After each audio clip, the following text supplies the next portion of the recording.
guys, welcome back to Conspirinormal. It's been a little bit of a break. It has been a little bit of a break since you last heard us here on your podcast waves or whatever it is.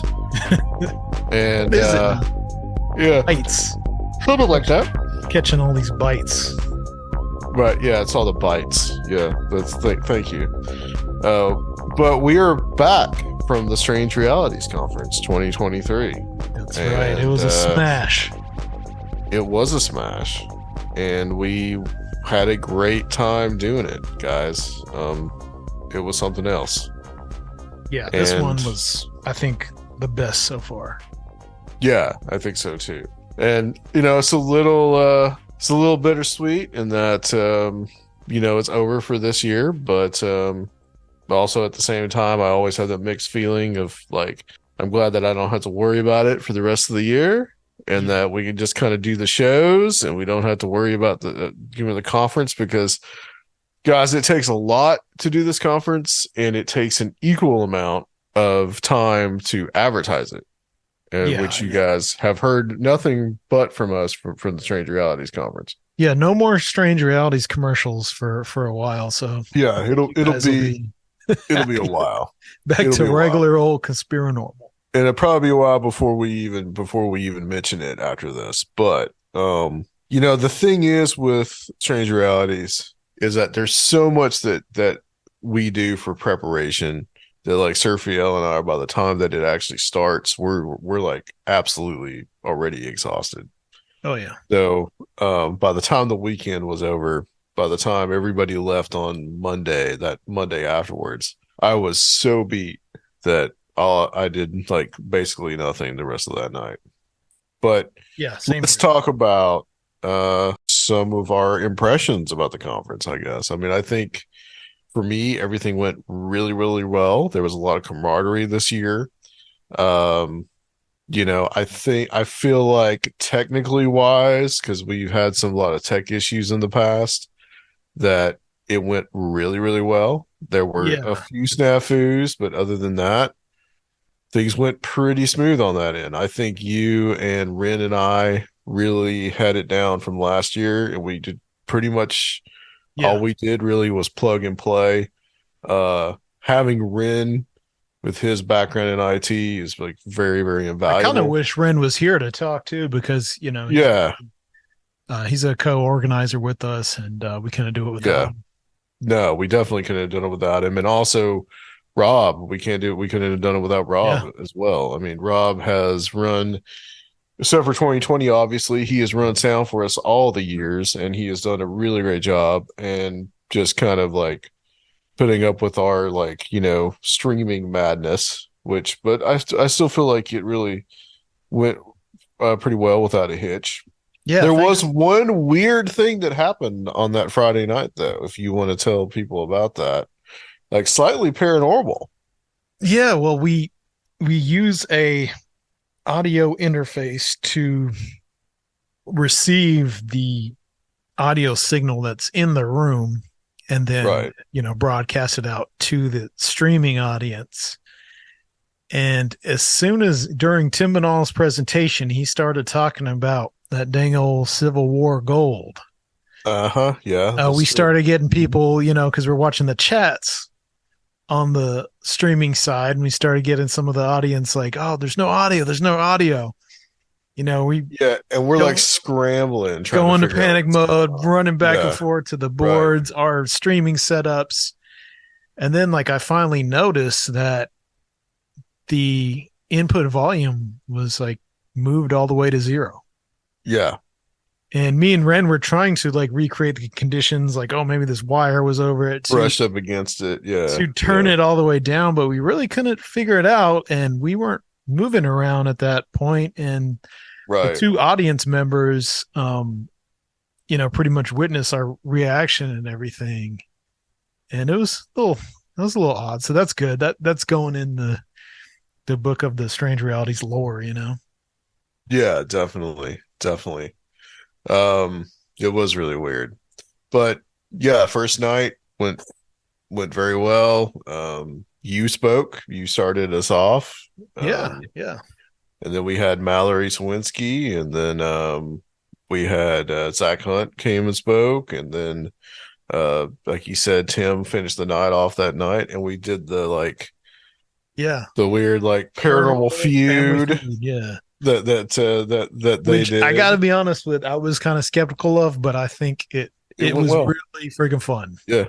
Yeah, it went well. It was presenters against Audience. the Yeah. audience members, except Chris Charbonneau for some reason was in the presenter Because column. he always asks so many questions at every one that he might as well be, I guess. Yeah, okay. That was the reason.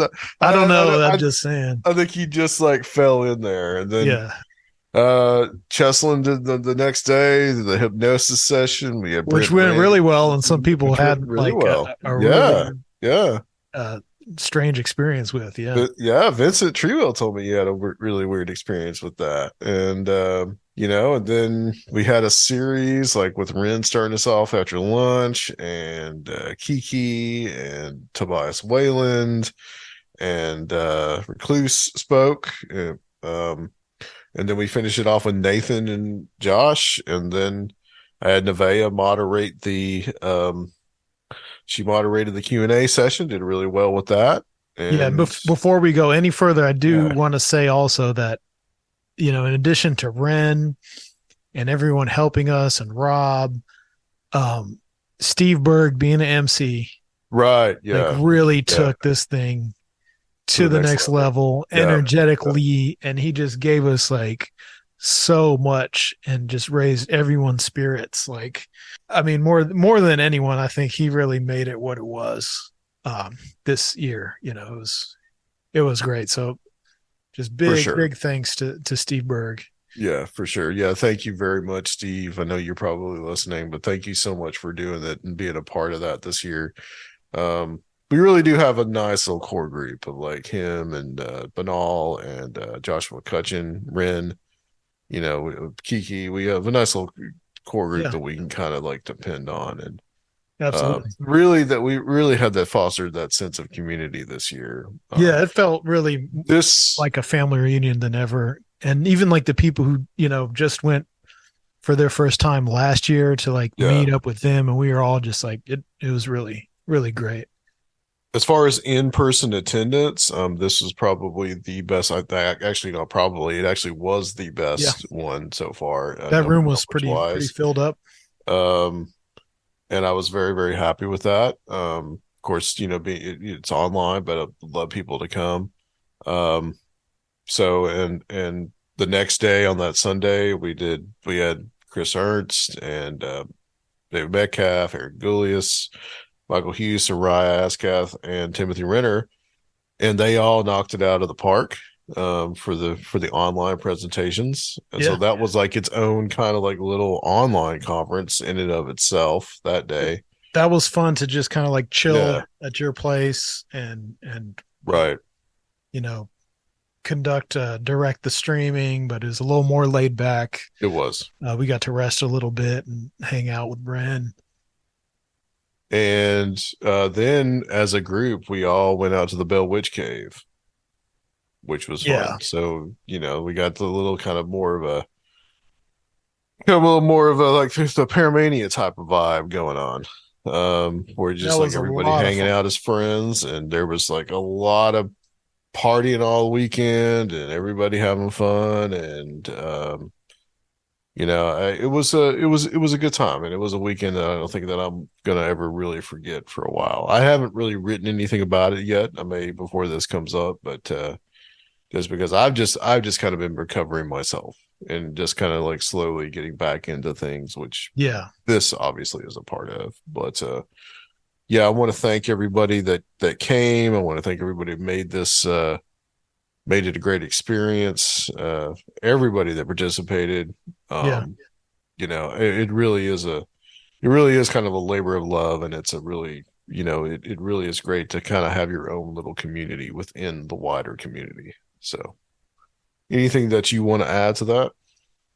It was real special, It was the first time I had to actually fly in. Um, Yeah, so I kind of had that's the true. speaker experience to a degree. But um, Yeah, it's really great. I was really beat afterwards because Yeah.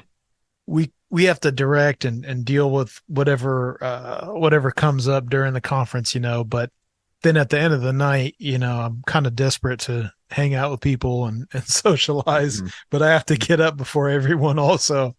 Yeah, As there was a lot of there was a few days straight of getting home at 3 or 4 in the morning and waking up yeah, at 7. yeah, yeah, So I really, had a lot of sleep to catch up on once yeah, everything was over, and that's pretty much what I did. yeah, me too. And I was, back eating the southern food again and stuff, and Mhm. imbibing a little too much. So I definitely had a little bit of recovering to do, but it was unforgettable, like you said. Yeah. And guys, too, I mean, I'll just plug it. I mean, the conference is still there. Yeah, It's still still up there. available. I mean, if you guys want to see it, just contact us. And we can probably get you in. So just let us know because Everything it's for the still future. there and it's not going to go away anytime soon. Yeah, and I just wanted to say also that the future is kind of up in the air right now. Yeah. We definitely want to see where Strange Realities goes, where we can take it. We've got 5 years of these presentations recorded now, and want to find ways to make that as much of that material as we can available to the general public with the permission of the speakers and presenters. So we'll see where that goes too. See what happens with the Strange Realities imprint, but Conspirinormal is going to be back in full force here. We're going to be wrapping up this year with a few episodes, and then hopefully we can just concentrate on that and whatever Strange Realities becomes for 2024. Yep. So stay tuned for all that, guys. But for this return of Conspiranormal, we are doing a 60th anniversary Kennedy assassination special. So, and we have Craig Ciccone. So I think without further ado, we will just go to that. Okay, everyone, we are back with Conspiranormal. It's been it's been a minute. And we've had some things happen in between for the time that you last heard from us, and we'll talk about that later. We'll talk about like our kind of general impressions of the Strange Realities conference and everything that happened. And but for the moment, we will just say that everything went really well, and we were happy to do it. And we are also happy to be back doing shows again, just doing shows for a little while. Yeah, it'll be nice to get back in the habit of that. Which is always good. So, but if you guys don't know, November 22nd, so coming up here in just about a week, is the 60th anniversary of the JFK assassination. And we've been around so long that we did a 50th anniversary special on this, and now we're doing a 60th anniversary special. And I couldn't think of anybody better to join us to talk about this than Craig Ciccone, who's not been on in a couple of years. So we got to rectify that as well. So, Craig, welcome back to Conspiranormal. Thank you, Adam. Sir Phil, it's a pleasure to be back. Great to have you. It's been far too long. Yeah, we're glad to have you. It has been far too long. I think last we talked about Fred Hampton, and we did. Might be cool to catch up on some of that too, where it's been since we last talked to you after we covered the JFK stuff. Yeah, because that was a couple of years ago, more than 2 years ago now that we talked about that. And there has since been a full-length feature film, a Hollywood film on Fred Hampton. Yeah. In the interim, so that's worthy of discussion. I think really what I want to accomplish with this episode is to kind of figure out where we are with the whole field of JFK assassination research, where we are with where we're ever going to really find out if anything's ever going to happen, to where we know definitively what happened, and just maybe what the future holds for it, and maybe look at how these ideas reverberate today, right down to where we are politically now. So I guess, Craig, my first question to you would be, what updates have we had in the last 10 years? uh, what is new, and where do we stand at the moment? Okay. Well, I can answer that on several different fronts. The first one is full disclosure. I'll have to give you a very general response to that because the vast majority of the last 25 years has been spent on Fred Hampton and the Illinois chapter of the Black Panther Party. Yeah. So I have not been as in tune to the JFK assassination research community as I would have liked. However, given the emergence of in 1992, after the Kennedy Records Collection Act was passed, and then the formation of the Assassination Record Review Board that finished its work in 1996, there has been a steady stream of documents that have been recovered by the AARB that would not have otherwise.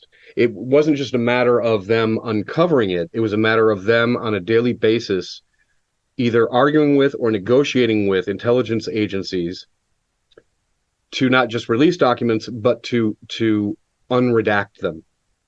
Because in my own experience with the FBI, you learn how to interpret documents and read documents even through the redactions, even through the black lines.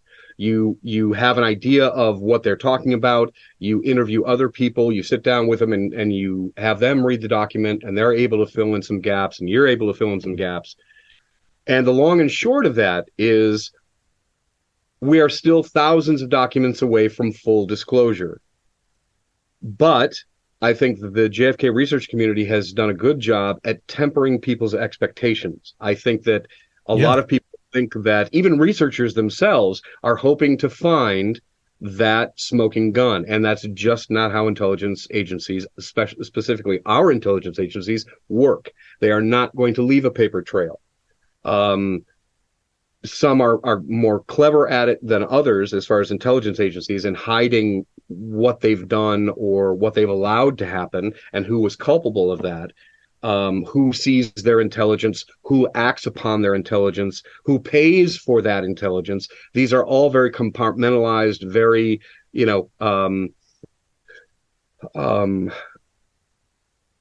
very opaque to the average reader. So it is a slow process. I said 1996. That seems like a long time ago, but when you're talking about tens and thousands, hundreds of thousands of documents, they don't just have to be read, they have to be processed. They have to be read over and over and over again and pieced together with others, and so you can make sense of it. But I think what it clearly has established, that is what has been released so far, is that the JFK, well, what I call them, the founding fathers and mothers of the JFK assassination research community,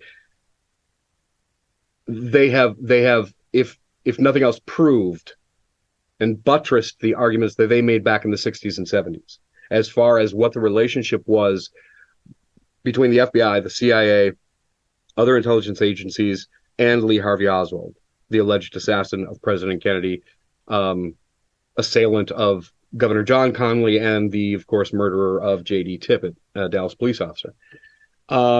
It strengthens some of the arguments that have already been in place and had been in place for 50 years.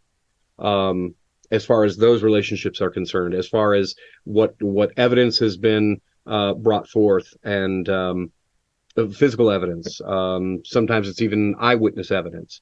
People are finally, because of the AARB, people were finally interviewed who had never been interviewed before. So we had a wonderful look at a brand new look at not only the Zapruder film, but also the medical evidence. So that's just generally where we are and what we can expect from, like I said, the continuing release or non-release of documents from our intelligence agency pertaining to the JFK assassination. But I really do want to emphasize that, we started in 1963 with the Warren Commission, and then went to 1977 with the House Select Committee on Assassinations. Then we went to, of course, Oliver Stone's movie JFK in 1991. But no one in the past 60 years has done more to uncover and to clarify and to justify a reinvestigation, a serious, nonpartisan, all resources on board investigation than the Assassination Record and Review Board. It was not their mandate to investigate the assassination, but that's what in fact they did with their tremendous interviews, their encyclopedic knowledge of the other investigations that had happened before them, so that they knew the lessons that they should have learned. They didn't make the same mistakes, and in fact rectified a lot of those mistakes. And I think that in 1996, when the AARB released its final report, that should have been enough for either the media, social media, the country to say, even more than Oliver Stone did in 1991, you have shown us that we need to reinvestigate this case. And it is undeniable, irrefutable that the work that the AARB did showed us that it's absolutely necessary. I think people like Jefferson Morley shows that you really have to spend your time in College Park in Maryland at the National Archives and really go through them yourself and see what's there and to see the scope of the records that have been released. I mean, he basically lived there, right? That's absolutely what it's characterized as, yeah. Absolutely. But other researchers are doing that too. And I guess that's another nod that I want to give. You're talking about the 60th anniversary. Well, let's celebrate the ones that have come before us, some of whom are no longer with us, like Sylvie Marr and just recently Harold Weisberg, certainly Mary Farrell, and the work that they've done to continue pressing forward and continuing the pursuit of this incredibly important case.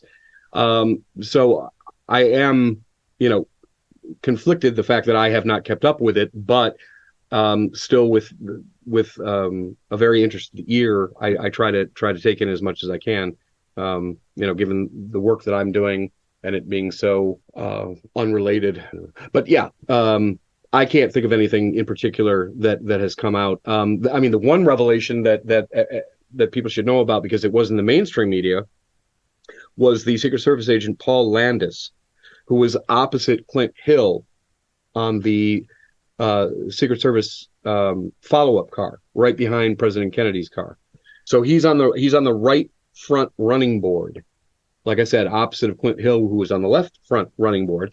And his revelation that he's the one who recovered Commission Exhibit 399, or the magic bullet, that supposedly was recovered from a stretcher in Parkland Hospital and then handed back over to the Secret Service. He claims that he found the bullet and just tossed it onto the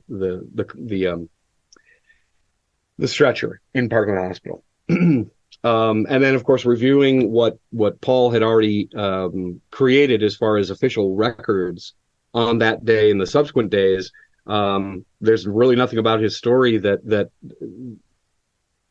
would indicate he's less than truthful or less than official in submitting these reports and the detail in these reports. So I mean, I can't speak for the man's veracity. I can simply say that's a little twist in the history of Commission Exhibit 399, because as was talked about in JFK Revisited, the newest Oliver Stone documentary, the chain of evidence for not just that bullet, but all of the other bullets, fragments, clothes, everything is called in serious question. So if Paul Landis can establish that he also had his hands on Commission Exhibit 399, then again we have to rethink that chain of custody, chain of evidence, and its meaning to the case. Talking about those citizen investigators, the investigation of the JFK assassination and how it inspired this community of researchers and sleuths to crowdsource this thing that's been an ongoing effort since the 60s is real amazing. I think it really changed the culture. I was watching like a true crime documentary the other day about how much these cold cases and unsolved murders have been impacted by like the online sleuthdom. Absolutely. And it's really interesting, although I don't really know about the political implications, but I really think it changed the culture and our reliance on experts in the press, which that's not always a good thing, but it's really interesting to think about the larger cultural impact of that.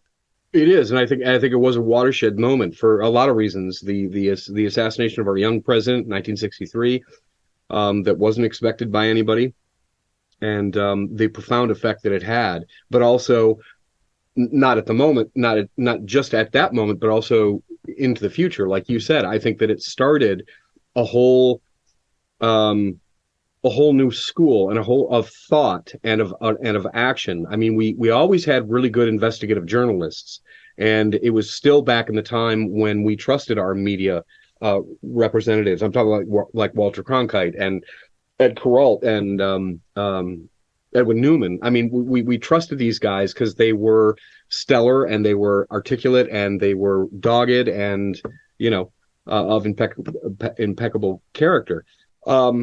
So this encouraged other people to start investigating and to be like that, to be as dogged in pursuit of that as possible. And so you had Vincent Salandria and Mark Lane and, like I said, Harold Weisberg and just scores of other people who looked into this case, despite the pronouncement of Warren Commission member and ex-director of the CIA, Alan Dulles, when he said that no one would read the record, that the public reads very little. A few experts will study it, but the public reads very little. And so I thought that was a great testament, against that people would take up the torch, and for whatever reasons, whether it's because of an admiration for Kennedy or just simply because accountability in our government and media sources. And with the technology, with the emerging technology going from that, I think it again just exploded, like you said. People who are taking it upon themselves to hold not just government agencies, but local and state agencies accountable for their investigations. And that's what it really comes down to. What the whole last 60 years is trying to hold all of these investigative bodies accountable for what they did and their pronouncements of, this is the official version and you don't have to look into it because we have it, we have it covered. Yeah. So and with anything else, there are going to be extremes. There are going to be extreme people who simply want to follow conspiracy theories just to be in that niche, just to have some kind of status, just to be relevant somehow. But for the vast majority of people who really take up cases, again, local, state, federal cases, more eyes and ears on long ignored cases, is entirely helpful for law enforcement, or just for the pursuit of justice and truth. My own foray into the life and death of Fred Hampton, who was the deputy chairman of the Illinois chapter of the Black Panther Party in the late 60s. That was one of the reasons why I was so compelled to look at his case, because it had been so overlooked. This is an egregious example of a state-sponsored assassination, and nothing of any consequence happened. That is, no one was held accountable. Yes, the families of the two people who were killed that night, Fred Hampton and Mark Clark, then the people who were severely wounded in that shooting, they all got a settlement after 13 years of litigation of nearly $2 million. But most of that went to the lawyers who had been fighting for them for 13 years. So that's not really accountability. That's not really justice. Mm-hmm. That's making it go away. So present day sleuths are absolutely vital. And I'm glad that they are not worried about the moniker that might be slapped on them, conspiracy nut or kook or, theorist, as if it itself is a bad thing or has negative connotation to it. But yeah, I think that's where we are. And because of that, because of the wonderful work that was done in the 1960s and 70s, it pushed a new generation of people like myself, and now another generation, and hopefully we will be able to to carry it forward. But for a lot of people, the question is, well, to what end? If there is no smoking gun with all of the documents that we've released or still need to be released, and if everybody or most people who are involved in the assassination, behind the scenes and in front of the scenes, if they're dead by now, then what's the point? What can we expect out of any further investigation? And such a question, in the nicest way I can say, that shows a level of just a lack of knowledge about the case. There are so many implications when an American president is killed and his accused assassin is then unceremoniously murdered two days later in police custody. But even cold cases, I'm thinking of Emmett Till. I'm thinking of Medgar Evers. I'm thinking of, John Wilkes Booth. Yeah. Even cold cases can heat back up if new evidence is uncovered, or at the very least, new interpretation of old evidence. We have lots of technology now, very good science. We could do a definitive test on bullets, bullet fragments, and things like that, so we can definitively say one way or the other, instead of saying, I think this or I think that. But barring a deathbed confession, barring a smoking gun, what we can do and what we should do, there's nothing wrong. I mean, me as a historian, I have to every day come to grips with the fact that there are some things that we will never know. As a historian, you have to go forward with that kind of premise in your head. I agree with that. But we can't, with as much as we know, we can at least come to a consensus. And this is where the JFK assassination research community is so vital and important. What we should be doing is we should be coming together at conferences, which happen every year in different places of the country, but we should be declaring a consensus on certain aspects of the case.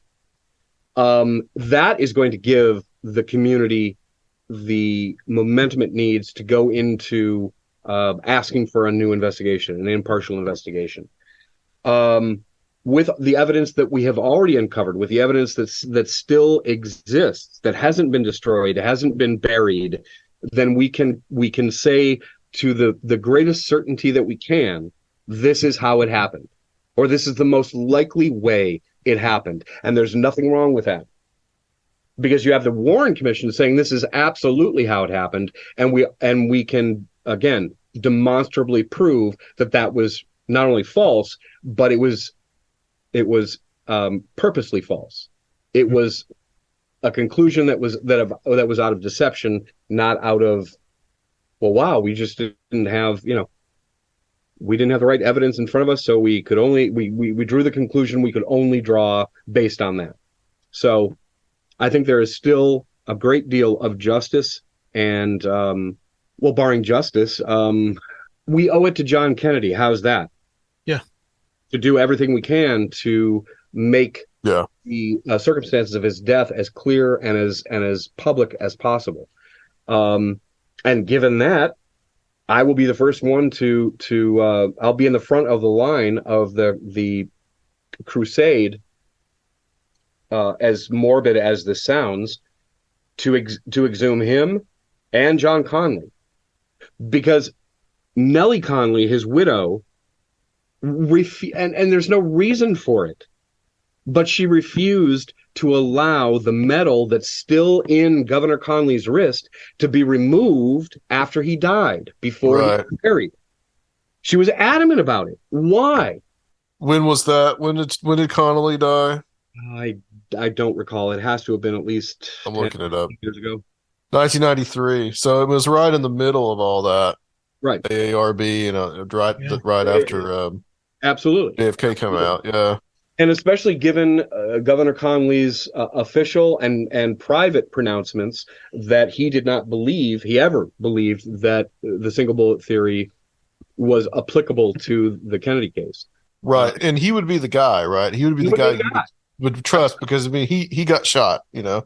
Absolutely. And he went through all of the pain and all of the suffering and trauma, physical and otherwise. The least. Because it was like, what? It was in his wrist and in his leg, I think. But he had 2 spots on his body.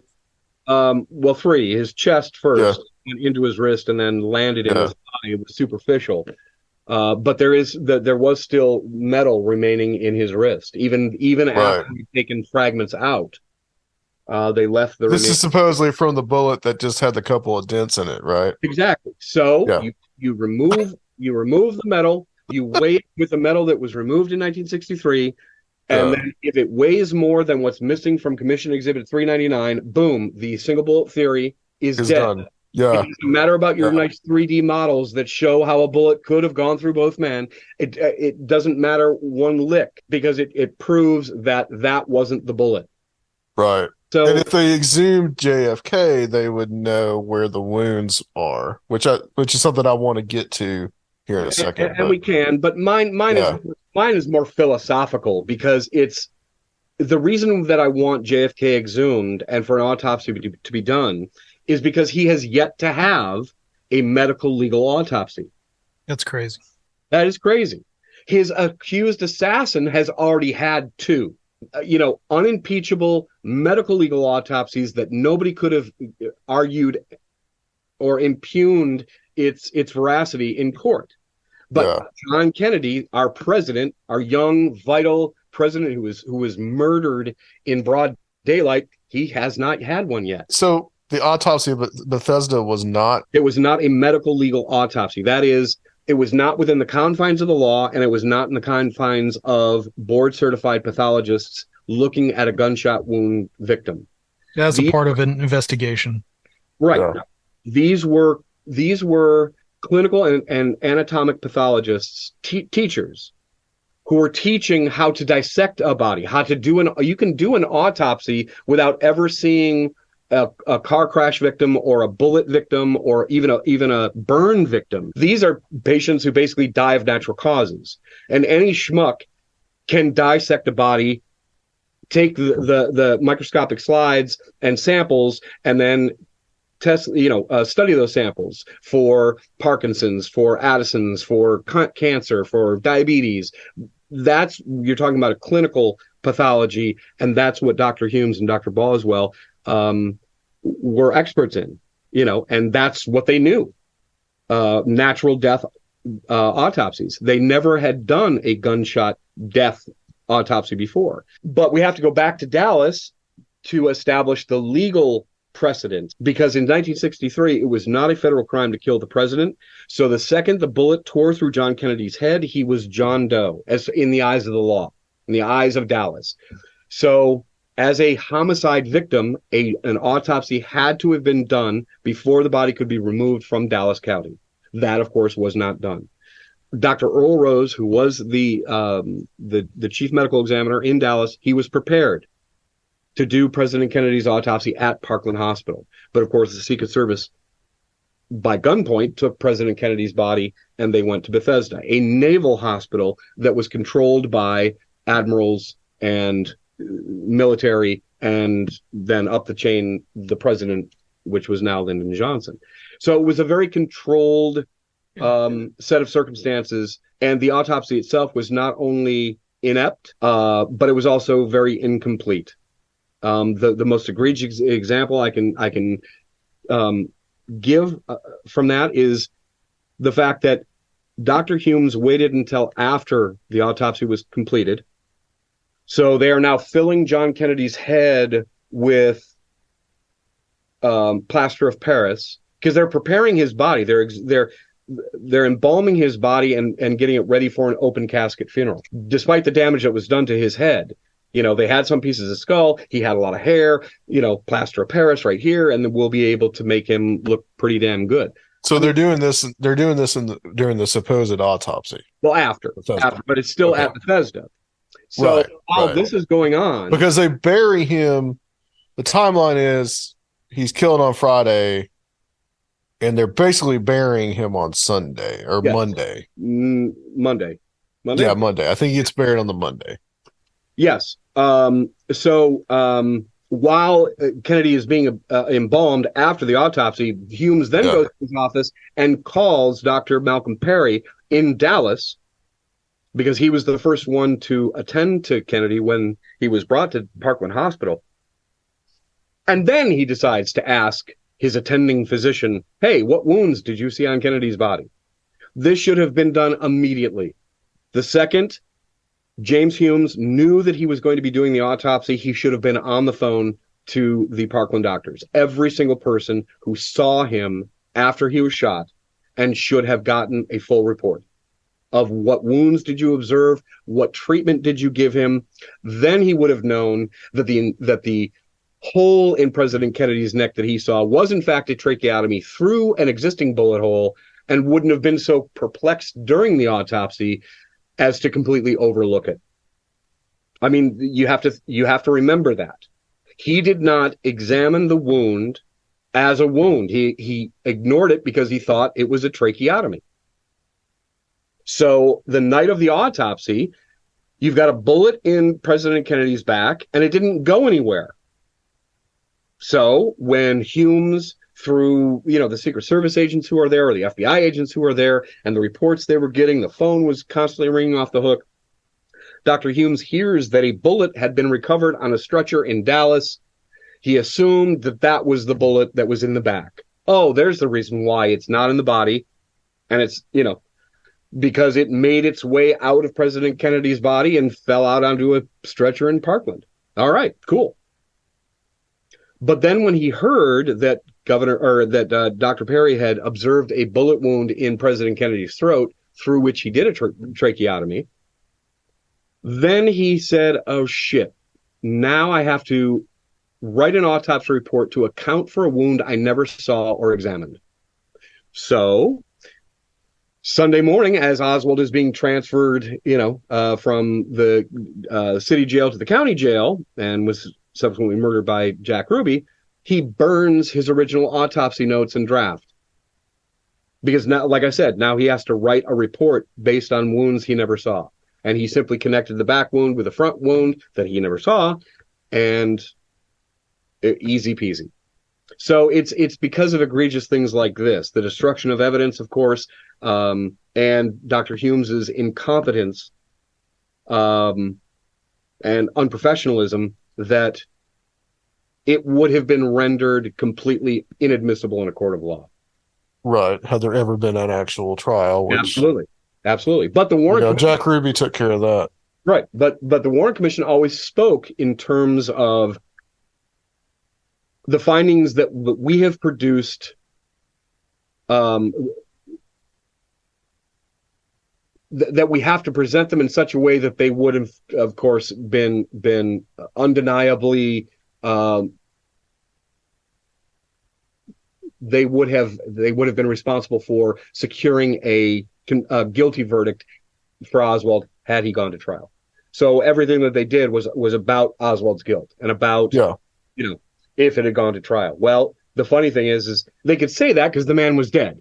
So, right. So yes, of course, theoretically, you can say that, or you can say that to show that you really are thorough and, investigative and without impunity, right? There's a documentary just came out, and this is also in JFK Revisited as well. The documentary about the Parkland doctors. So the doctors of the Parkland Hospital in Dallas. Right. And what they saw. And This is just a further explication of that than what's in JFK Revisited. The medical stuff has always it's not been the very most exciting part for me. But this had a little more, well, it's just all kind of dry. It's I like the other CIA related stuff. I get it. But this, I think I've gotten a little more interested in it, and it's all because it's always been very confusing.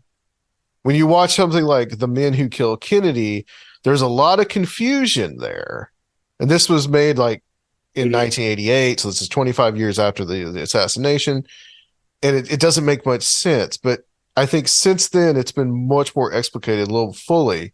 So what is it that the Parkland doctors see with the discrepancy on what's in the autopsy that's done in Bethesda. The biggest discrepancy, of course, is the characteristic of the wound to President Kennedy's throat. Was it in fact an entry wound, or was it in fact an exit wound? Now you have pathologists who declared that it was an exit wound simply because they ran out of options, right? They never saw it.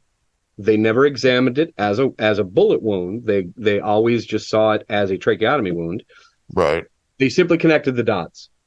However, the Dallas doctors, and these are mostly trauma surgeons, doctors, chiefs, and head nurses, and anesthesiologists, and urologists, and I mean, everybody was working on President Kennedy.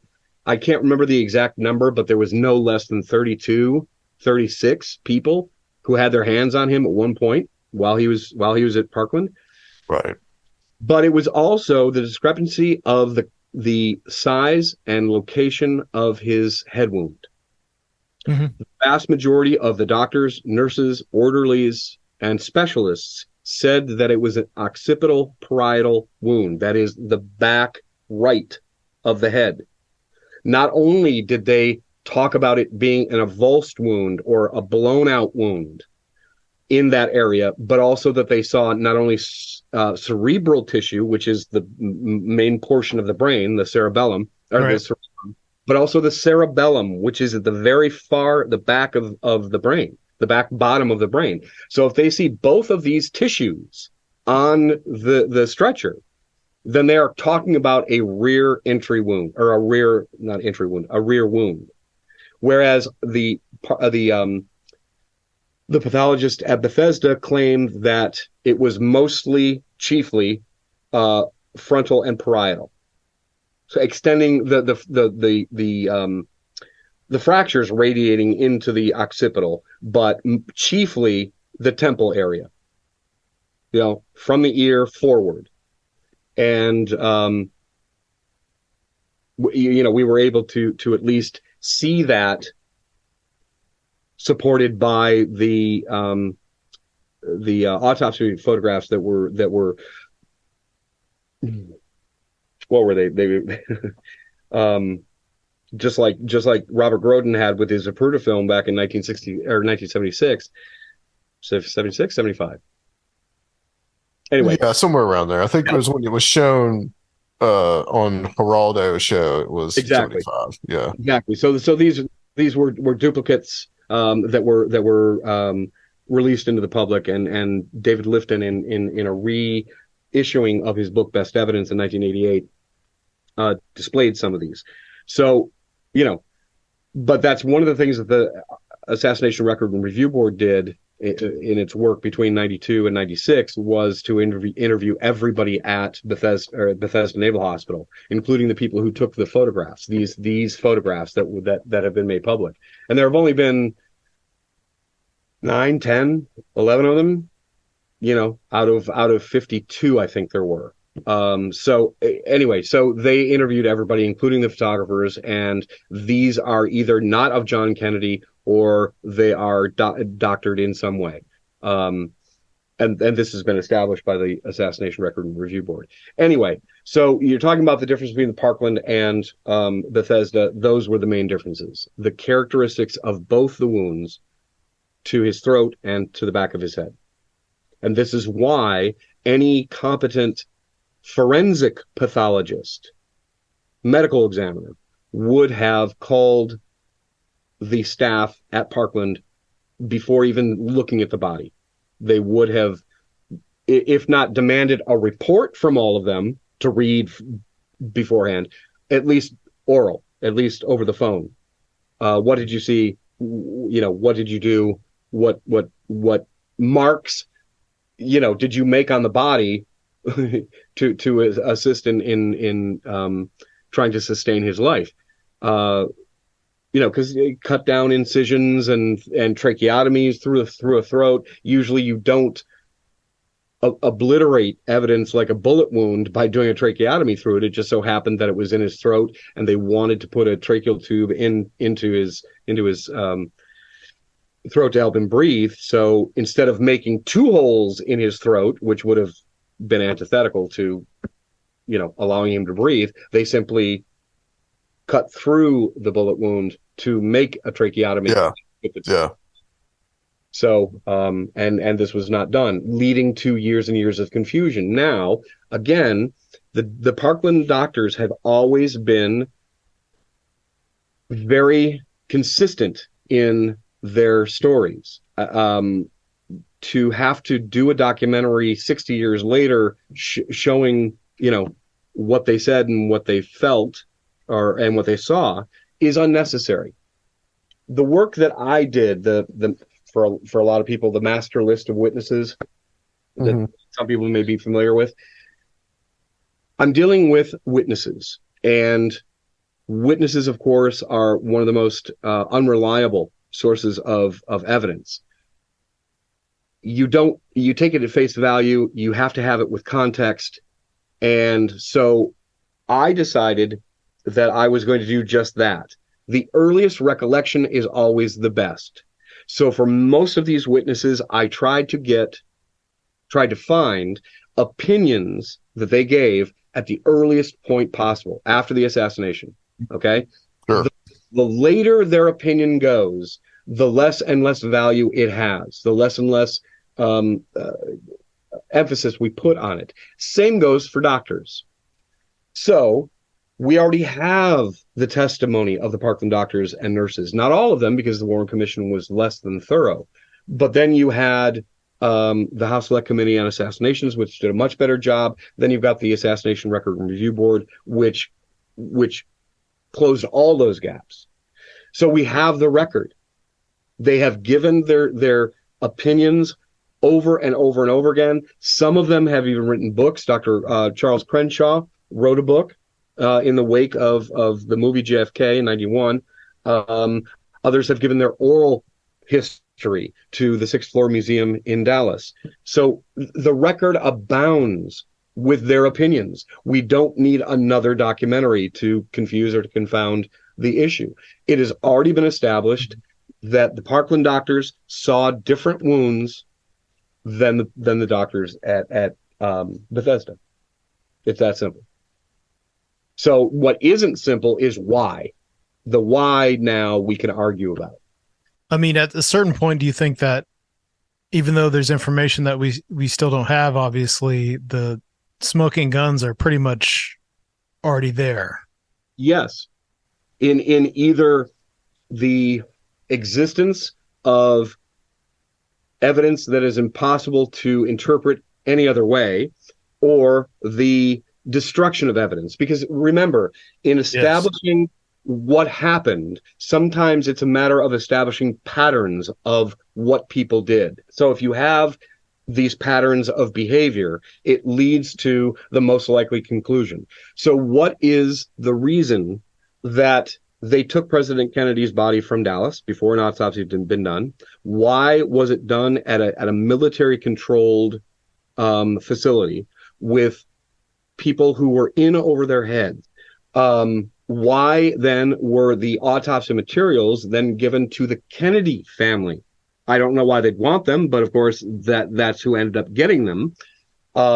Why didn't anyone want Governor Connolly's clothes to be examined before Nellie Connolly, 4 months after the assassination, decided to launder them, wash them?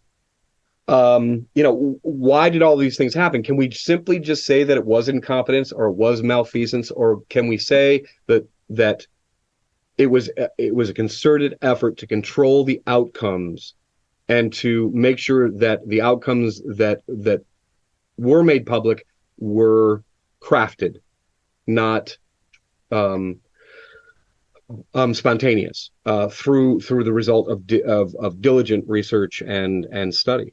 It wasn't. So again, these incredibly telling patterns of behavior that can lead us to say it definitely either happened this way or it definitely didn't happen this way, which is why when people still ask me to this day, who killed JFK? I said, well, I don't know, but I know who didn't kill him. Right. That was Lee Harvey Oswald. Everybody else is up for grabs, and there are various reasons why everybody is a suspect. back in 1963. I mean, we still want the info, but we do. This trickle, though, this constant trickle could be kind of counterproductive. I agree, and that's why it has to be tempered with a level-headedness and like I said, a commitment to consensus. Let's stop arguing about this. Let's stop having these disparate versions of things, views of things. We as a research community who have done the vast majority of work, and you have to remember that. It's not the published work. It's not the official investigative bodies, but the private citizens who have done the most work, who have done the most legwork. And we can come to a consensus on certain things. But you have to remember that this all starts because of the Warren Commission. It should have been definitive, and it was not. It proclaimed in the New York Times, because the New York Times, was kind enough to publish the Warren Commission's findings before the report was even released. They declared unequivocally that Lee Harvey Oswald acted alone in killing Kennedy, shooting Connally, and murdering Dallas police officer J.D. Tippit. There was no conspiracy, foreign or domestic. Boom. That is declarative. That is important, especially for the United States, to temper its own grief over President Kennedy's assassination. And it seems open and shut, doesn't it? But if, in fact, it was an open and shut case, if Oswald did it and did it alone just so he could get into the annals of history because he was a loner, but as Bill Hicks said, how can you be a loner with a wife and children? If that was the case, then why all the secrecy? Why did the Warren Commission declare that it was going to be 75 years until all of this was released? And the House Select Committee assassination said that it was going to be 50 years since, until their work can be released. And it took a Hollywood movie to get enough critical mass to get people to say, release the damn files. And yet still we're how many thousands of pages from that. So the whole point is their declarative statement that Oswald did it alone, no conspiracy, foreign or domestic. He had no help. It was just a desperate plea by this aimless loner nut who had no gripes with Kennedy, but decided to kill him anyway. Then why all the secrecy? Why all the destruction of evidence? Why all of the obfuscation and opaqueness? Yeah. You ask those questions. And when you look at the details of the case, the millions and millions of details of the case, then the reason comes clear. And that is they are trying to cover up something. They are trying to hide something.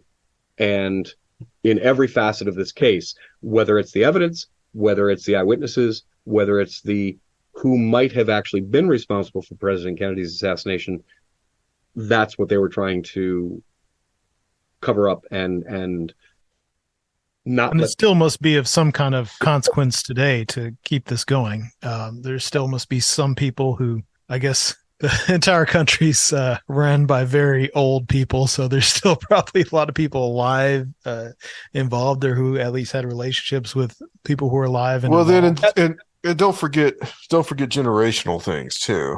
Yeah. I mean, there might be some tarnished legacies of entire political dynasties, of entire families. Sure, and could be involved. But that's an excellent point. And all I can say, I mean, so much is running through my head right now. So forgive me that I'm going off on different tracks. The FBI had quite a bit to protect when J. Edgar Hoover died in 1972. Yeah, but it doesn't mean that the extent of his, well, let's just call it authoritarianism over the FBI was brought to light. The Church Committee investigated the crimes and misadventures of our intelligence agencies, crystal clear, out in the open. And the extent to which J. Edgar Hoover and his paranoia cost, hundreds and thousands of lives, careers, marriages, even deaths. So that was brought to light. And yet the FBI still lives. And the FBI is either embraced by one political party and criticized by the other, or vice versa. So, but as far as what might be at risk for releasing all of this and really allowing the truth to happen, I would like to think that the country as a whole, still after 60 years, would treat this like Mark David Chapman. What does this have to do with John Lennon's killer? Well, it's the reason they won't let him out of prison. They will not release him because the second they do, someone in New York will kill him, because that's how beloved John Lennon was. And it doesn't matter how many years go by, right? We're still pissed off. And every time we hear the new Beatles song, they're just going to get even more and more pissed at what we lost and what Mark David Chapman took from Yoko Ono, Julian and Sean Lennon, and everybody. I'm hoping that people still have that same kind of reverence for the president, President Kennedy, that if it was disclosed that the CIA had in fact devised a plan, had hired an assassination squad, and had allowed them to do it and then covered it up, I would hope that we would be so sickened by that and still affected by that we would call for, well, what John Kennedy called for in 1961. That is the complete overhaul and restructuring of the CIA. Because even after the Church Committee, even after book after book after book and document after document after document, the CIA still runs and still unfettered, gets as much money as it wants. Much of it is can't, they don't have to account for it. No one holds them accountable. And they roll merrily along, affecting foreign policy and geopolitical policy. So how is that the case? How is that the case that any of our generations since President Kennedy's assassination has allowed the FBI to go, again, without very little consequence to that agency? How much money it gets, or what it oversees, or that kind of thing. It has affected our intelligence agencies very little. Yeah. I mean, the point of the Central Intelligence Agency is to have one centralized intelligence agency. Now we have what? 16? So it's just gotten worse. That is, instead of relying on a reliable central base of information, we now have it scattered just like it was back in 1963, and leads to those problems and that confusion. So, but to be realistic, it has been argued that the American public, the citizenry, is mature enough and smart enough to react in a reasonable way, right? If they can deal with the truth.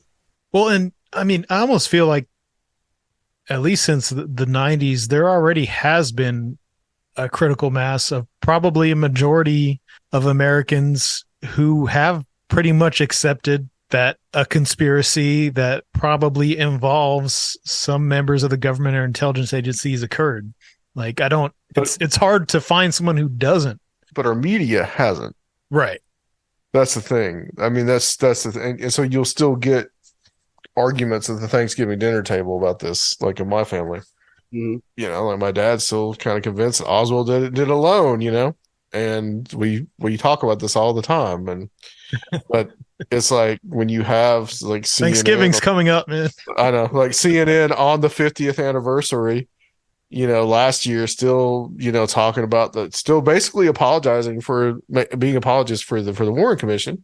It's like they're ignoring the other two investigations that occurred since then, right, as if it never happened. Right. And it's like, so they still just to say, okay, it was Lee Harvey Oswald, and they just wanted to just close the books and just leave it there. Yeah, unfortunately, this case has become that. We'll deal with it on the decade anniversaries. So yes, Right. right now there's just a plethora of, and you'll see in the next week, a plethora of investigative journalists and articles, because they have to deal with it, right? It's the 60th anniversary. It's a big one. So, okay, we got to talk about JFK again. So let's just we'll just, you know,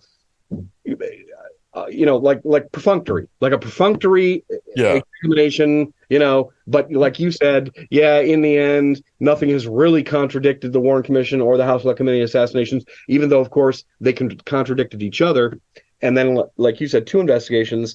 Please don't forget about AARB, which really wasn't an investigation, but it must be mentioned in the same sentence as the Warren Commission and the House Select Committee on Assassinations. So yes, if the media paid this case and Martin Luther King's assassination case and Robert Kennedy's assassination case as diligently every year as they do on, like I said, the 10th anniversaries throughout the years, then maybe, just maybe, something would come of it. But like you said, I think people either get sick of hearing about it, or throw up their hands in disbelief and say, we'll never find out, we'll never know, the government's just too big and too secretive. And those are then again the people that turn around and say, well, if this was a conspiracy, that big of a conspiracy, how has it lasted this long? Somebody would have talked, something would have been found, as if again they have a true understanding of what a conspiracy is. And somebody did talk, but it was kind of ignored. Many people talked, and either they were killed or it was on record, or it was overlooked, or So the record is with those examples. I buy the E. Howard Hunt deathbed confession. I do too. Everything that he said was entirely plausible. Exactly, and could very well be demonstrated. Yeah, through other testimonies and other documentary evidence. So these are the details that really need to be addressed. And so when I talk about wanting a new investigation, these are the things that really need to be looked into as far as they can go. And yes, I know people are dead. Yes, I know that the evidence is limited, but you can take those strands as far as they can go, and then your conclusion will be based on the evidence that still exists, because we covered all of it. This is the most likely scenario. And there's nothing wrong with releasing a report that says that. And that might sound a little hypocritical, because in many parts of the Warren Commission and even the House Select Committee on Assassinations, they used the word presumably or allegedly. But it depends on what you're referring to that makes it okay or makes it fitting. If you're talking about wounds on the president's body, then you can't say presumably. Your job is to know definitively, because that's science. You had the body, you just had incompetent people looking at the body, so that's why.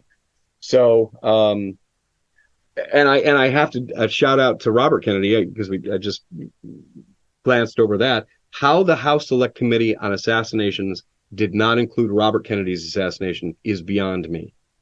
Yeah. Because even more than John Kennedy's assassination, there were so many egregious errors and oversights and, deliberate obfuscations. Please remember that for all the fun that we make of the Warren Commission's 900-page report and its 26 volumes of testimony and exhibits, at least they released them. Mm-hmm. The LAPD did not release Robert Kennedy, the final report of the special unit senator or their task force to investigate Robert Kennedy's assassination until 1986, and they had to be sued to do that. So 20 years after Robert Kennedy's assassination, we didn't even have a report. So you ask yourself, why that then? Again, if Sirhan Sirhan, who had fallen off a horse when he was a little kid and hit his head, that would then 12 years later cause him to kill Senator Kennedy, if that was the case, then why wait 20 years before you release even your report on your investigation? And then, of course, when we did get the report and its accompanying evidence, we learned that it too, just like in the John Kennedy assassination investigation, evidence was destroyed. Witnesses were either tampered with, or their statements were tampered with, or they were berated and threatened. Yeah. So and the LAPD did exactly what the FBI and the Warren Commission did, and that is they backed themselves into a corner, saying this was the only guy that shot a weapon, but now we have too many bullets that could have come from that one weapon. So, oops. So the LAPD had its magic bullet. The LAPD ran out of bullets, out of Sirhan's gun. So, all of these things made it absolutely necessary for it to be reinvestigated, and to this day it hasn't. And it never has. Yeah. And, I mean, I don't want to spend too much time on this, but because that's a whole other rabbit hole. But at least with the Kennedy assassination, Johnson gets the Warren Commission within a week. He establishes it within a week. I mean, How long did it take us to have a 9/11 commission? Right. It's like, what, 3 years? Well, how long did it take for us to have the House Select Committee on Assassinations? Because we got rid of its first chairman, Richard Sprague, who would have conducted a thorough investigation. So it was embroiled in politics too. The House Select Committee on Assassinations, just like the 9/11 Commission. And then, of course, it ended up doing much the same mistakes, or committing many of the same mistakes as the Warren Commission and the FBI. And maybe that's the point, Adam. Maybe that's the point. If nothing else, we look at all of these investigations and we say each and every one of them got it wrong. The Challenger report, Iran-Contra, the Warren Commission, HISCA, all of these just either got it wrong or didn't give a shit and did not utilize the proper resources of money and time to do it, and do it right, and to have the right people involved in it. So maybe that will inform us going forward into the next generation. When catastrophic things happen, then we demand as a public that an impartial, unbiased, and unhandcuffed investigation be conducted, including, of course, some of the public. Yeah. Like I said, we've transparent. Right. But we pointed out earlier that they do a lot of legwork. Yeah. So why not use the tenacity of people and, of course, the technology that makes information gathering so much easier than 60 years ago, and the distribution of that evidence so much easier and clearer. So positive things that can accrue by declaring things even 60 years later. And like I said, I had mentioned, justice was meted out for Medgar Evers and his killer, and Emmett Till and his killers, and even John Wilkes Booth. So it's never too late to investigate something that's that important, that has had such a momentous effect on this country and the world going forward. It's never too late. There is no statute of limitations. So, well, and the shortcomings of all these investigations, if not, the ill intent of some of them, has just continued to poison the well of American politics, to the point where, where we are now, where the cynicism and distrust of government is just so commonplace that it's now, used as a weapon. And I wanted to pivot to ask, what do you really think would be the consequences politically for something like this really coming to light now? I mean, we've got like RFK Jr. is like this pretty much right-wing populist type with just our whole information ecosystem. Like, what what would the consequences really be? Yeah, and to add to like RFK Jr., I mean, he was going to run against Biden's Democrats, but now he's doing an independent run, Right. which could really affect the outcome of the 2024 election. So, I mean, he's running, I mean, what a great name to run with, right? Kennedy. I mean, my God. Right. Absolutely. Absolutely. And he knows what's at stake, and he knows what it could cost him. So, but I think those days are over. When you're talking about the real danger that one president can do, unless, of course, he or she is serious about overhauling the corruption and just the sheer power. Because I don't know how we got to a point where we have a political party whose sole objective is simply to gather and to retain as much power as possible. They have no platform. They have nothing to run on. It's simply the other guy are left-wing snowflakes that are terrorizing our country with LGBTQ and black people, and we're a minority, and only working class people work and have problems. So I don't know how we got to that point where power is the most important thing, as opposed to public consciousness and involvement. So Kennedy wants to run as an independent. Well, it's not surprising. We've had independents before. We've had third party, fourth party, fifth party, sixth party candidates before on the ballot. We know nothing about them because, again, the two main political parties keep them out of the argument. And as long as that happens, I mean, that's a microcosm of the macro. That is, we only want to look at or listen to things that fit a preconceived notion. So any ideas or strategies that might be against ours will, in fact, usurp some of our power, and we are not willing to give that up. The intelligence agencies aren't willing to give up their power. Congressmen and women, senators aren't willing to give up that.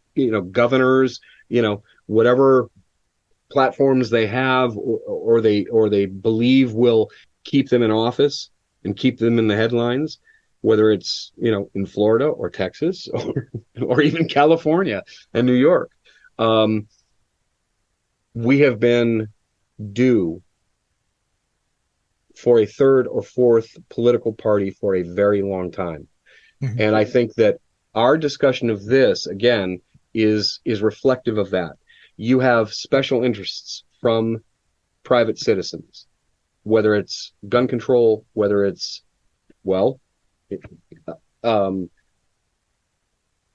transparency in government.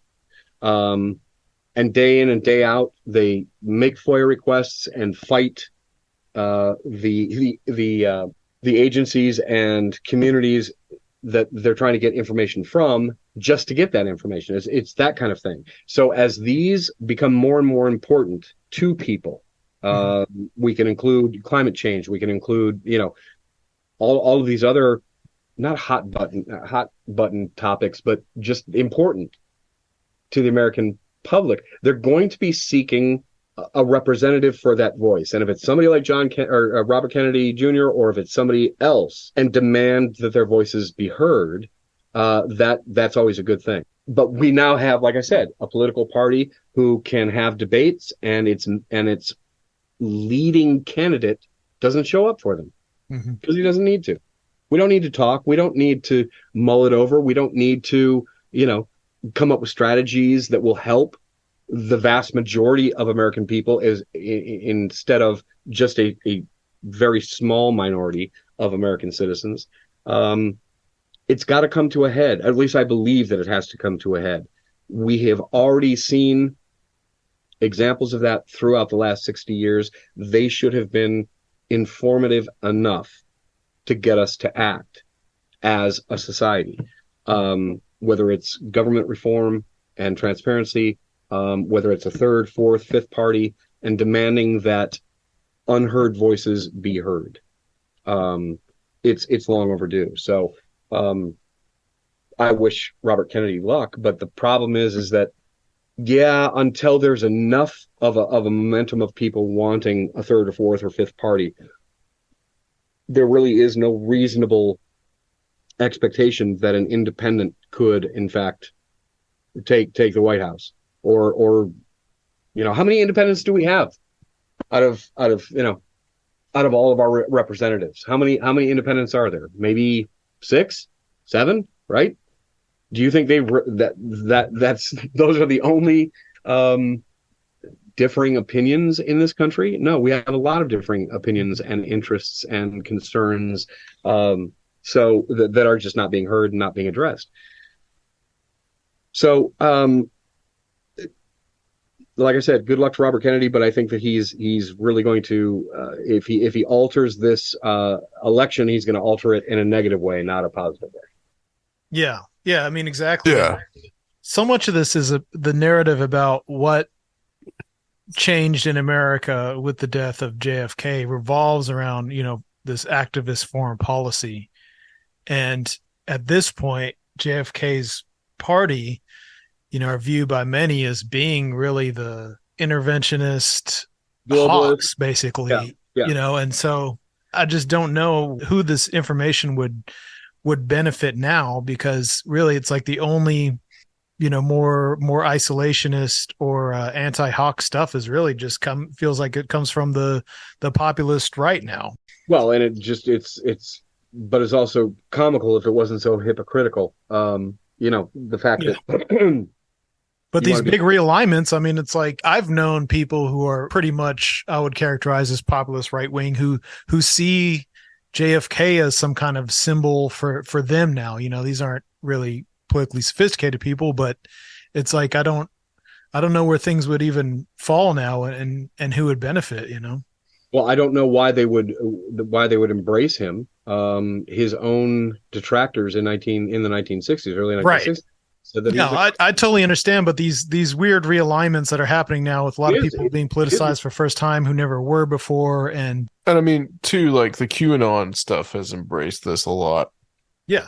And I mean, it was just like, even saying stuff like, well, it's almost like the dead and then rising king, right? They say that, JFK Jr. never died, and that like I was going to say, are they talking about John Kennedy Jr.?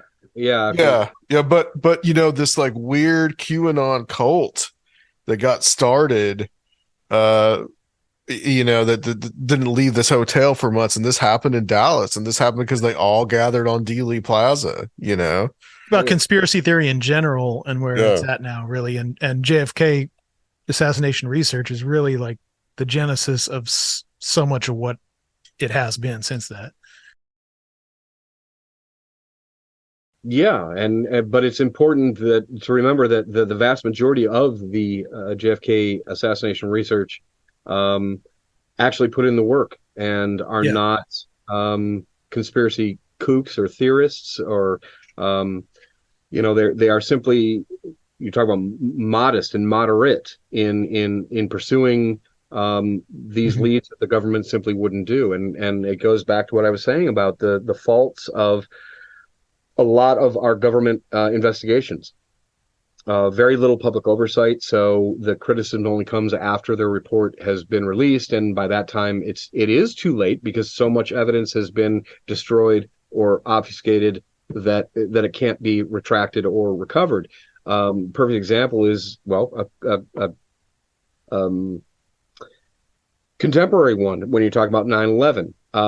The very evidence that could have either proven or disproven the existence of explosive charges being set in both the towers and in building number 7 was immediately extracted from the ground zero and sent to what is it, China, Japan, so that it could be, recycled, I suppose, or turned into something else. So instead of like what happens when airplanes go down and they recover every single piece, and in these large hangars they try to completely rebuild the plane to see, with the parts that they have, to see what happened. Obviously, you can't do that with a 110-story building. But my point is that all of it was not examined. It was like what happened with Kennedy's body. Absolutely. Yeah. Or the bullets, or the car, or the clothes, or we keep just going on. Or in Robert Kennedy's case, the ceiling tiles and the door jams, and all these things that just disappear or are destroyed out of routine. It was the exact same kind of thing. So, and just the complete ignoring of scientific evidence. Because it has been a while since it was declared that the ballistically, even though the FBI and the Warren Commission claimed that all of the fragments and all of the bullets could be linked to the quote unquote Oswald rifle, when in fact more recent scientific tests and technology have proven the complete opposite. Which is why I'm saying that if we had the metal removed from Governor Connolly's wrist before he was buried, it really would have gone a long way to put an end to all of this arguing and different. Yeah. There is a way to definitively say whether or not this bullet did what the government said it did, and once we establish that it did not, then we can go from there. Like I said, build all of these different consensuses and go from there. And we can do that with most of the cases that I've talked about, and a lot of the cases I haven't talked about. So so there is importance in keeping the pursuit going and trying to have another investigation, not only into John Kennedy's assassination, but Robert Kennedy's assassination and even Fred Hampton. Yeah, agreed. What I'm curious about too, though, is the question of motive for killing JFK. Are we still kind of in this idea that I think it's pretty sound still that it could have been about Vietnam, or have there come other motives that possibly have come forward in the last few years? Well, one of the things that have come out of the JFK Records Collection Act and the documents that have been transferred over was in fact documents concerning his Vietnam policy. People like Noam Chomsky have argued that he really wasn't going to bring the troops home by late 1965, and he was in fact getting into a position to escalate it just like Johnson did. It was inevitable.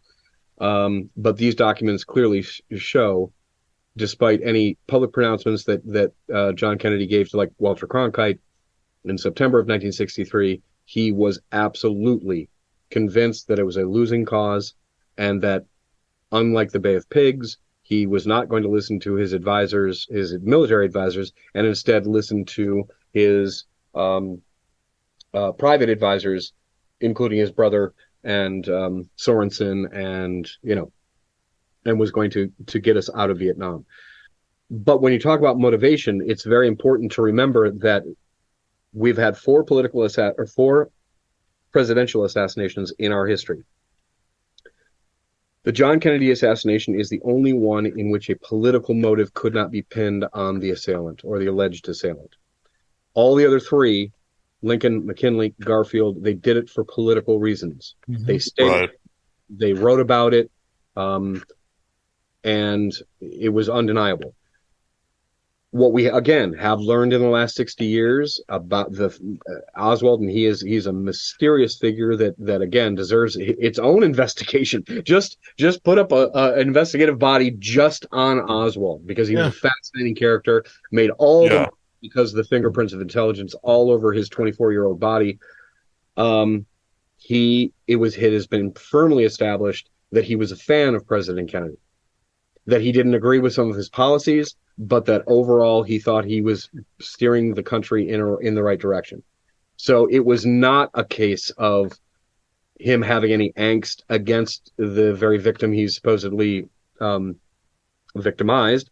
I remember in the 1980s when the theory came out, maybe it was in the 70s, that John Kennedy really wasn't his target. John Connally was, because of Oswald's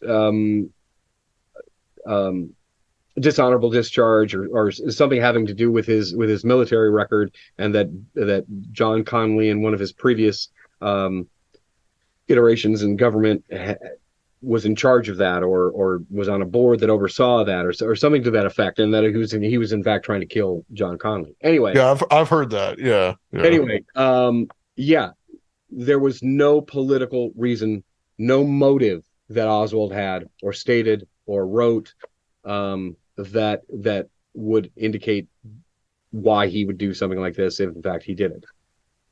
That's why the Warren Commission was reluctantly forced to determine that Oswald did it just for the publicity. He was a nobody, so how do you not, become a somebody? Well, you kill somebody famous.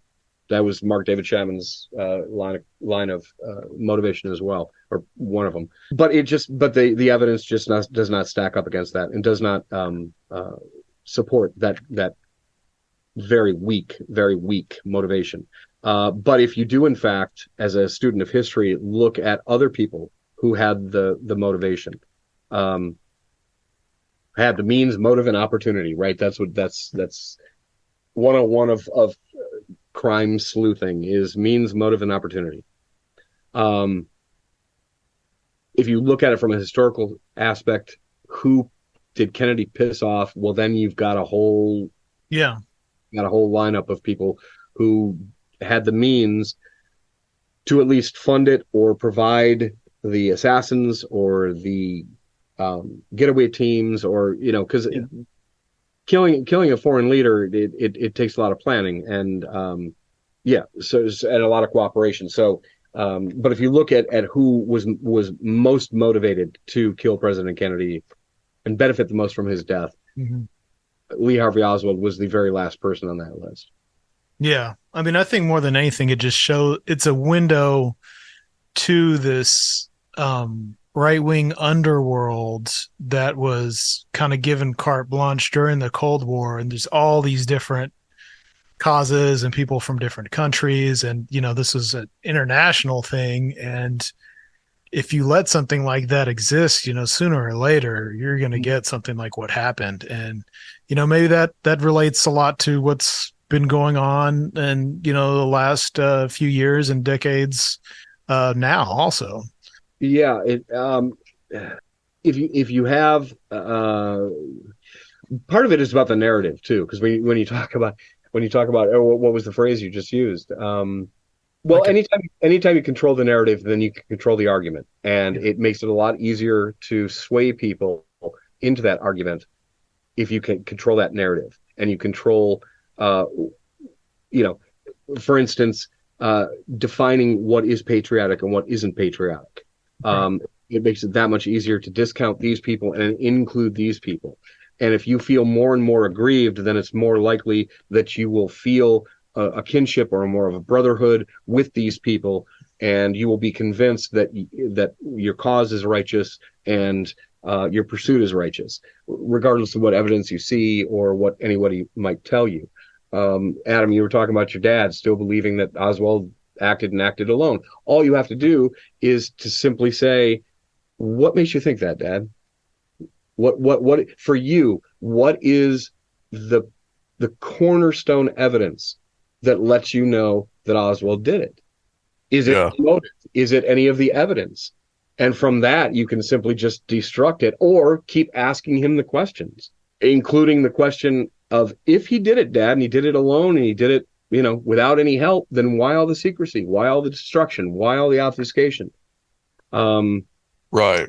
So, but I can't, I still to this day, I can't wrap my head around groups like QAnon, or groups that need to exist underground in order to flourish.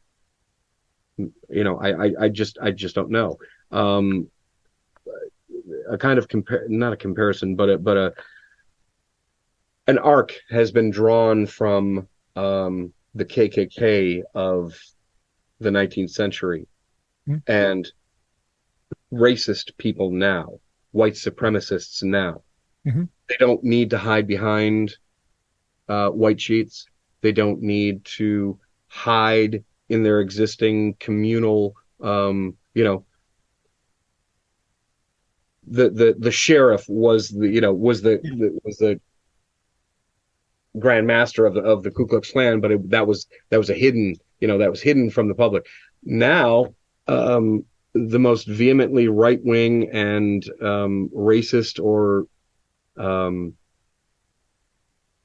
transphobic or Islamophobic are students in suits and have their own YouTube channel, and it's become it's not your father's KKK anymore because they're more articulate, or they appear to be, and more reasoned arguments behind less and less evidence. But it's still quandary to me. It's still I still don't understand how that exists. Well, it's just we have so many unresolved conflicts, and something like this being unresolved for so long just, I feel like, poisons the wells and changes the narrative of history, and people don't know what some of these similar people were responsible for yet. Right.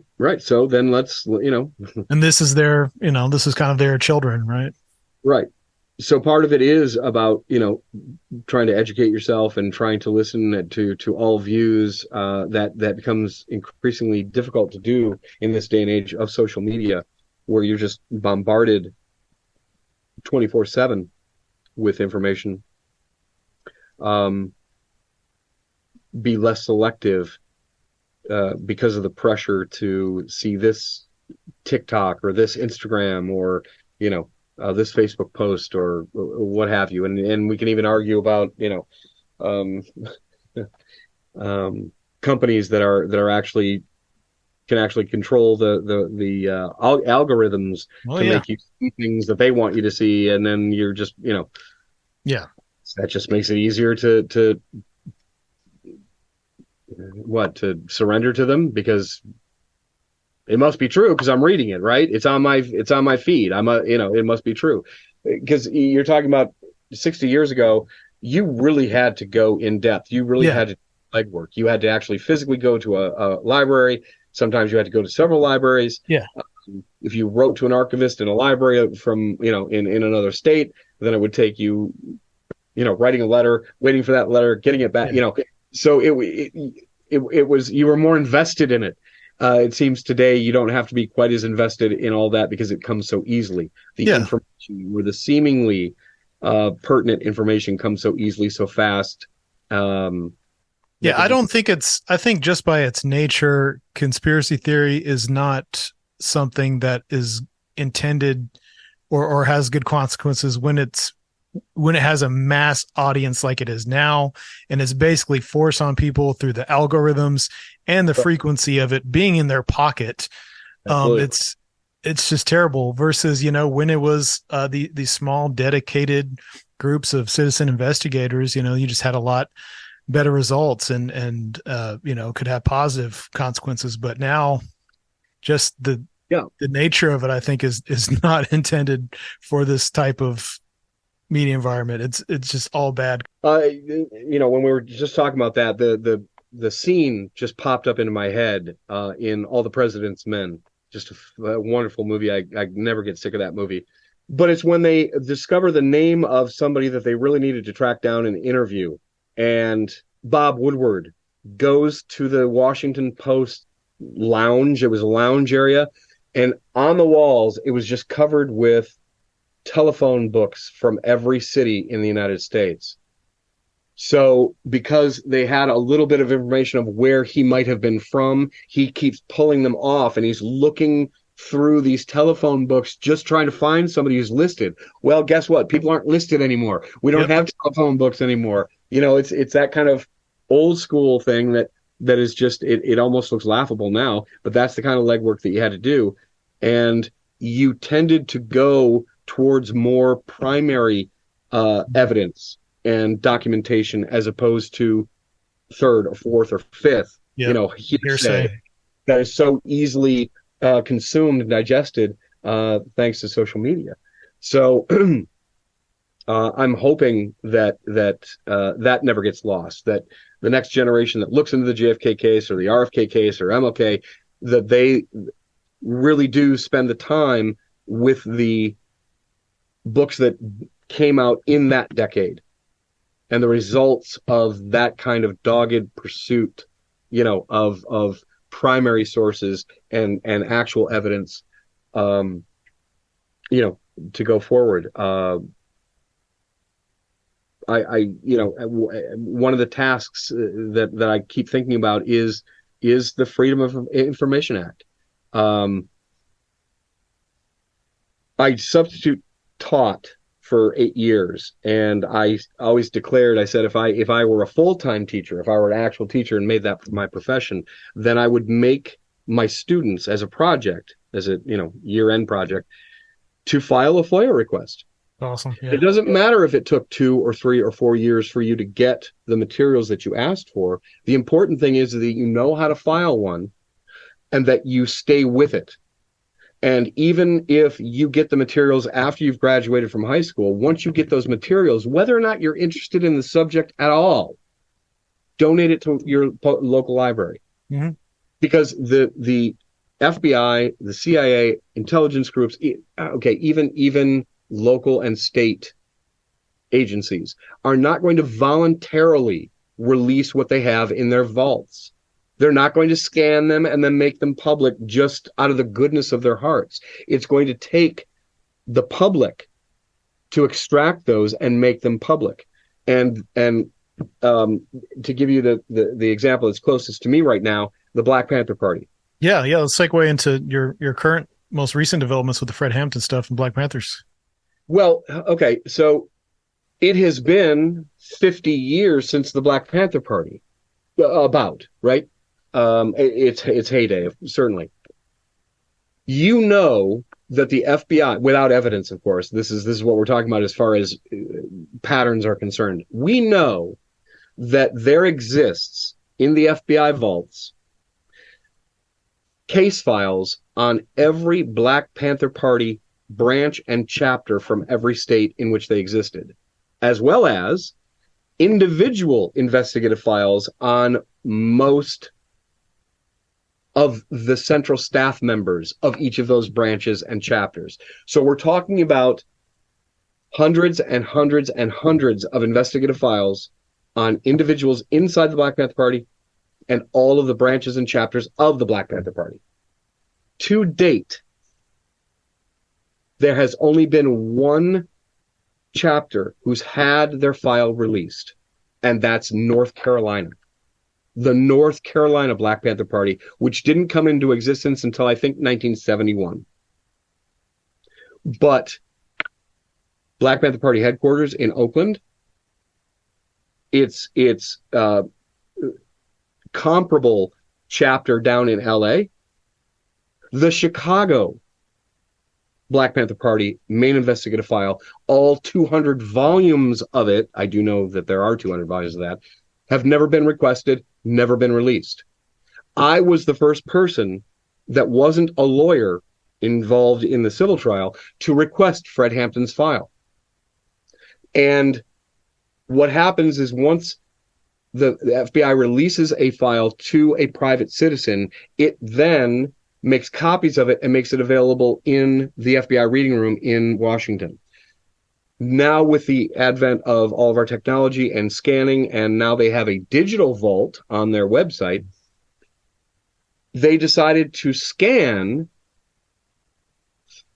3 volumes of Fred Hampton's 44 file, which simply had to do with the civil trial. So the only documents pertaining to Fred Hampton that the FBI has on its website was after he was dead.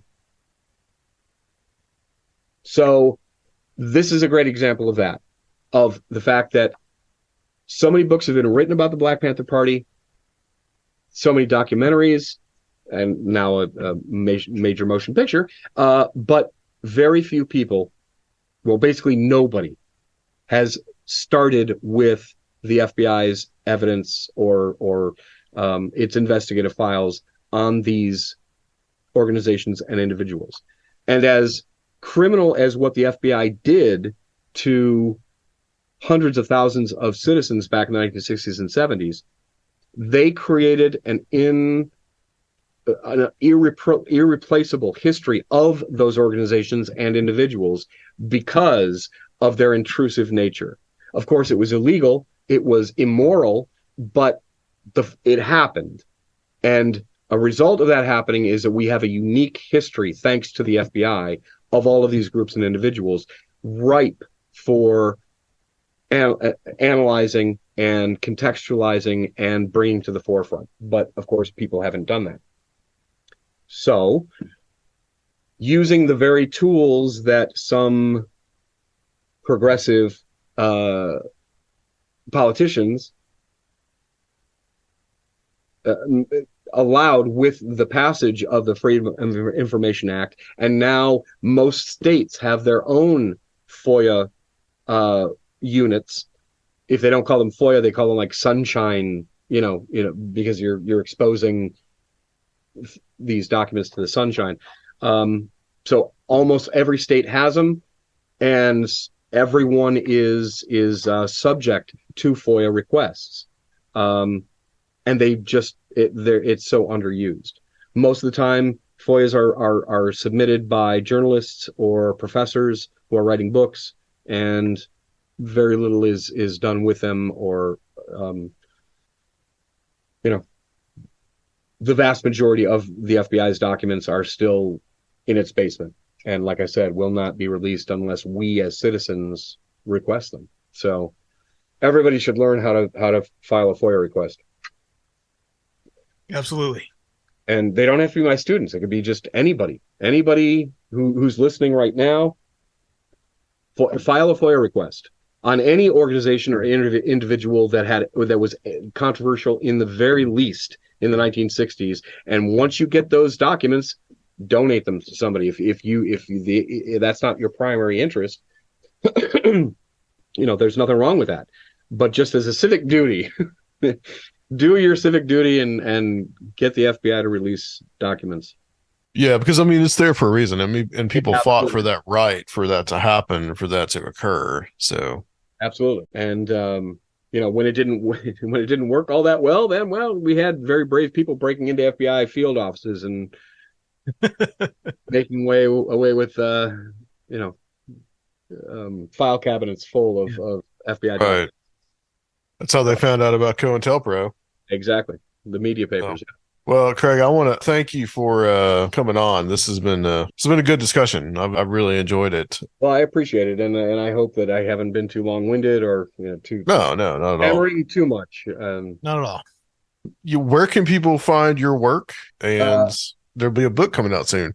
Well, again, you're exposing my less than tech savvy. I did in fact buy a blog domain. It's called fredhampton.blog because it was available, and so of course I was going to get it. My intention was to and I am working on it. It's just that I've been working a lot of hours at my other job and haven't really I haven't gotten it up. But my first entry is going to be not a critique, but a historical narrative based on the Shaka King movie that was released 2 years ago on Fred Hampton called Judas and the Black Messiah.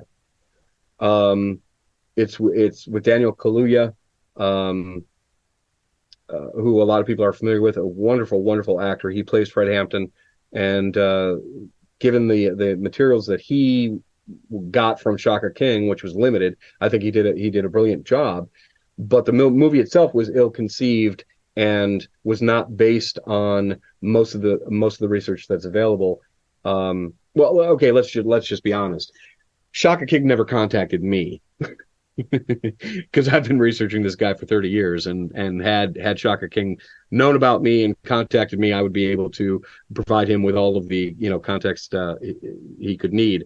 But instead, he didn't, and so the movie was poorer for it. So my intent was to simply, you've seen the movie. If you want to know what really happened, go to my blog, and I will scene by scene explain what actually happened. because I understand Hollywood. I understand. I mean, especially with JFK, you have to make composite characters. You have to condense the chronology. You can't, you can't explain what happened in the 5 years between Jim Garrison learning about the assassination and first getting into Oswald and then deciding to investigate. You can't, you have to shrink it down. I understand the Hollywood necessities of making a film that is most accessible to the most number of people. However, you do a disservice to the very person that you're trying to humanize, which was Shaka King's motivation for doing this, humanizing Fred Hampton, who in many areas has been demonized as a cop killer or, a thug, a criminal. You do a disservice to that very person when you buy into the myth that you can't make a movie dramatic unless you change what actually happened. What actually happened was more dramatic than what Shaka King put in this movie. And so my intent was simply, again, go scene by scene to let people know historically what actually happened. And so I'm working on that. So forgive me for it not being ready. There's never enough time in the day, but I urge your listeners, if you have any interest in Fred Hampton at all, then to keep checking back to fredhampton.blog. Awesome. My JFK research is still at craigciccone.blog. And I'm in the midst right now of revising or updating my master list of eyewitnesses. So that should be available in the first of the year. Awesome, and I really recommend that along with the map. Are you planning on printing any more? I know you said you only have about one left. Yes, I only have one left, but like I said, I need to update the list. The map doesn't need any updating, and so like I said, those will be available by the first of the year. In the meantime, I only have one left, so if anybody wants that one, reach out to him ASAP. It's a great conversation piece for your home. For sure. It's great to hang out with friends and use it alongside the master list there to figure out where everyone was and what their testimony was. So really, when that's available again, you guys, I'd really recommend to support our guest here and get your own. I appreciate it because I really, the other project that I've had to do, or I have been doing, is the exact same kind of map and master list of witnesses to the RFK assassination. Oh, that's awesome, dude. But it's very expensive to do because, an architect does the map. Yeah. I do all of the actual plotting of it, but he actually puts that onto a computer. It's very expensive. So hopefully look for that in the near future as well. Awesome, man. Well, thanks so much for coming on Conspirinormal. You're always welcome. Thank you for all your time, and take the best of care. All right. Thank you so much, Gus. Thank you. You can find us at conspirinormal.com, anywhere podcasts are, if you're a new listener. And we do still have a Patreon. So if you guys want to support us and what we do, Sergio can tell you where to find that. You can go over to patreon.com/conspirinormal. And we're going to be getting back into doing more Patreon content. Guys, thanks for hanging in with us as we're in the midst of all the strange realities planning. But we're going to be coming back with more of that and more regular Conspirinormal episodes. Got some lined up that I think you all will enjoy thoroughly. And we're going to be finishing out the year with you guys, and we will talk to you soon.